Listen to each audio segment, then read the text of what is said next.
Get your old tackle out, get it out, sort it out. Get your old tackle out now.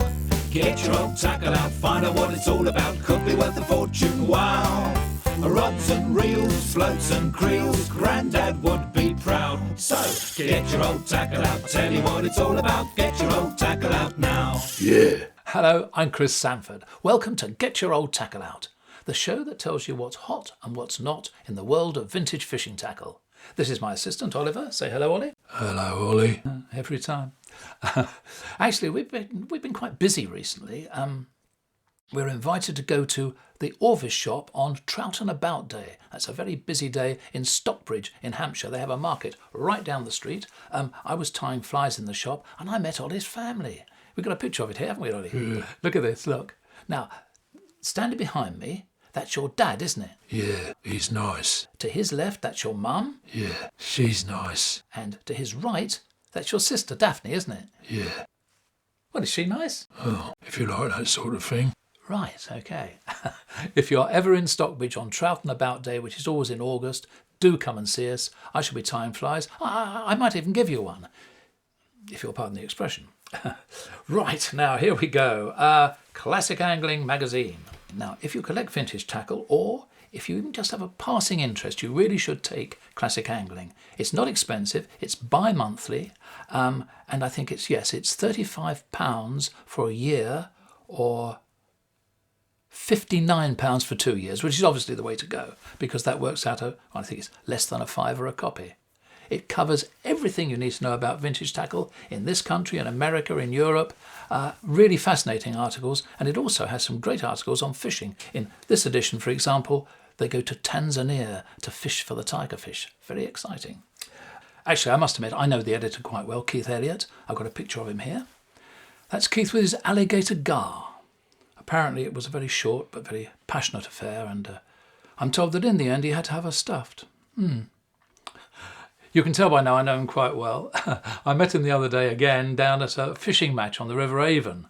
All the chaps were fishing with traditional tackle, cane rods, centerpin reels, and we had a little chat. He said, "Did you bring any lunch?" I said, "No, I didn't know you had to." He said, "Oh, you're supposed to bring your own lunch." I thought, oh. He said, "Why are you here?" I said, "Well, I'm going to show the chaps some of the traditional rods I've got." He said, "Oh, well, look, don't worry if you haven't got any lunch. I went to Waitrose this morning and I bought 2 wraps and you're very welcome to one of them." I thought, how gentlemanly. Very nice. So we sat and had lunch. I mentioned this story because I want everybody to know that if they want to get their product on this show, all they have to do is to buy me a Waitrose spicy chicken wrap. Thank you. Okay, Classic Angling Magazine. You cannot afford to be without it. Now, in each of these shows, I like to show you a great British collectible, and today is no exception. Here's a clip from my Stuff show where we talked about the famous aerial reel. It's great, isn't it, Ollie? Yeah, fascinating. The story of the aerial reel goes like this. In 1897, I think it was, a guy called Henry Coxon went to the Alcock Company and showed them his reel. And of course, they went, "Yes, please." Why? Because it was light. Everything else up to that time been heavy. Heavy brass, heavy wood. And he made this reel, not this exact one, and it has an ebonite drum. So it's really light. It was also known as the bicycle wheel reel. You can see why, yeah? It had a wooden back, wooden star back, and a check. All right. Now, I think a lot of people had special orders for these reels because, look at this. This is a 4-spoke Coxon with a German silver binding. Never seen in the catalogue. And here's a 3-spoke aerial, Coxon aerial. Very, very rare indeed, that is, really rare. This is the one I like.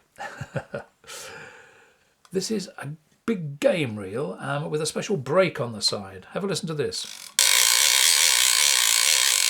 You certainly know you've got a fish on with one of these. It's a great reel with a brake on the side to stop them charging off. Terrific. Another really interesting one which I like is this one. It's got a aluminium back, but in the back you'll find 4 rollers. Because the theory was that if you've got a fish that charged off, it wouldn't make the reel too warm. I know. It's great, isn't it? Look, there it is. Wear the reel out. I can just hear the salesman now, can't you? Fantastic. Allcock aerials, really nice. Finally, well, I suppose it's not a sad story. It's a sentimental story. This little reel was made for me by a guy who used to do all my restoration, and his name was Ralphie Chandler, and he made me this 2.5-inch Coxswain aerial, and he left it to me in his will. So thank you, Ralphie. Really appreciate it. Welcome back. I promised earlier that I'd show you some of my cane carp rods. Oi, What? honey. There isn't any. Look. You ate it all. Oh, Ever think about that? Yes. It's been very difficult today. Where was I? Yes, Richard Walker cane carp rods. I've got my 3 favourites here. He made 2 of these, actually. He made this one for BB. That was Dennis Watkins Pitchford. Famous author, wrote lots and lots of books, including The Fisherman's Bedside Book and Confessions of a Carp Fisher. This rod here, this next one, Richard Walker made for himself, and on it he caught the record carp in 1952. They called it Clarissa and put it in the London Zoo, and it had a nice life, I'm told. So that's a very famous rod and a very famous fish. A little later, in the late 50s, middle-late 50s, B. James of Ealing asked if they could produce the Mark IV carp rod for the general public. And they got permission, and they made 25 rods, which were called the first batch. I think it was 25, maybe a few more. Nobody knows for sure. The first batch rods, and they had a little diamond logo on them. If you want to try and get hold of one, they're quite rare, that says built to endure, and Richard Walker's signature going along the rod. Now, if you have a Mark IV carp rod with the signature going around the rod, that's a transfer, and those rods came much later. So the thing to look for is this little diamond logo and the signature. What? What's going on? Look, steady. Hang on. I've got to get... No, mate, I'm terribly sorry. You're stuck. Sorry about this, ladies and gentlemen. All I can say is, I'll see you next time. Play the music. Get it out, sort it out, get your own tackle out now. Get your own tackle out, find out what it's all about. Could be worth a fortune, wow. Rods and reels, floats and creels, Grandad would be proud. So, get your old tackle out, tell you what it's all about. Get your old tackle out now.